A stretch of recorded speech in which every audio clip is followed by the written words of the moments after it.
మరణము ఆయనను బంధించి ఉండుట అసాధ్యము గనుక దేవుడు ఆయనను తిరిగి లేపాను. ఎంత ధైర్యమో తెలుసా? ఆ ధైర్యం ఎక్కడి నుంచి వచ్చింది అంటే, యేసు ప్రభు పునరుద్ధానుడైన తర్వాత ఆ పునరుద్ధానము ఆయనను గురించిన సంపూర్ణమైన అవగాహన ఇచ్చింది.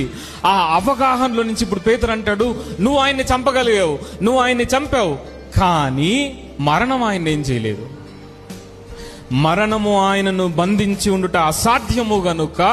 అందుకే క్రైస్తవుడికి ఎందుకు ధైర్యమో తెలుసా? ఇందుకే క్రైస్తవుల యొక్క ధైర్యం ఏంటంటే, మరణము మనల్ని బంధించి ఉండలేదు గనుక. పౌలేమంటాడు, ఆయన చనిపోయి తిరిగి లేచాడు అనేది నిజంగా రుజువుగా కానీ మీకు కనబడితే, మీరు కానీ దాన్ని నమ్మగలిగితే, ఆయన ఏ విధంగా అయితే మరణించి తిరిగి లేచాడో నీవు కూడా అదే విధంగా మరణించి మళ్ళీ తిరిగి లేస్తావు. నువ్వు కూడా మళ్ళీ తిరిగి లేస్తావు. మన ధైర్యం ఏంటంటే మరణము అసలు లేదు ఇంకా. ఎందుకంటే మరణాన్ని ఆయన జయించాడు, ఆయన మరణాన్ని ఓడించాడు, మరణం లేదు. అందుకని